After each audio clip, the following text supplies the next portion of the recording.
tinnoɗen gollanen pulaku fulɓe ɓenen fulɓe ɓenen fulɓe ɓenen jarama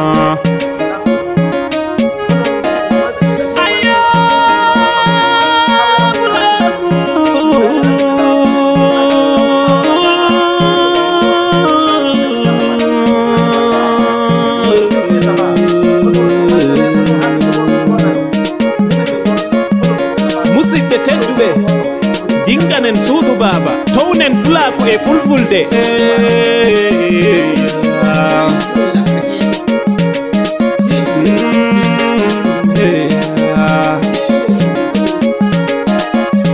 suudu pulaku fulɓe bina tawa noddi en daraja fulɓe bina kam daraja da muhammadi on wadoyi biriya lesdi benena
Komoy ku darata ida wadda heba pinto ya moder latte jodida moder wuro jodida pullo sogonga wangi jaba pullo to jiwri fu pullo to jiwri fu pullo e dato sefe nane tata be sende nane be fuma bebe wotu be fuma bebe wotu be wala munde be sendi be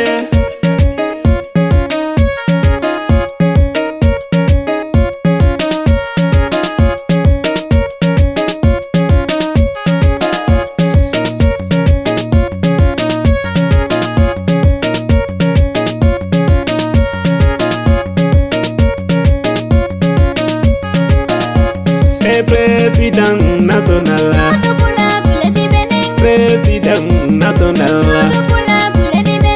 Ada Muhammadi ore Ada Muhammadi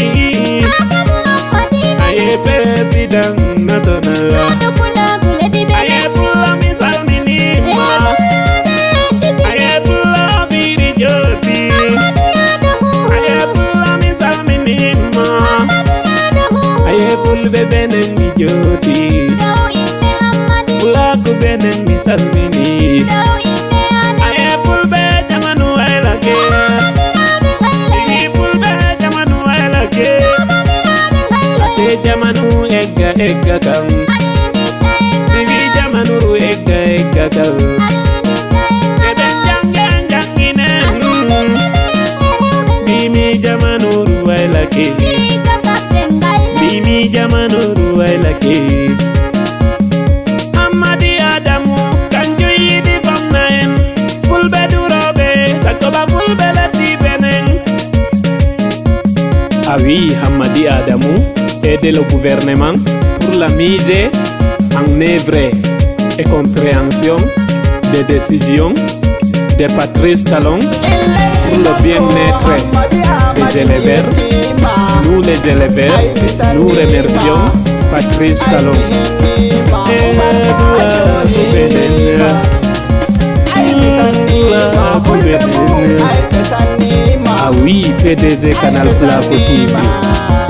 Journaliste international, RFI, Hamadi Adamou.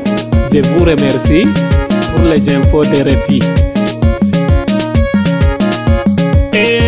Biri Salmini.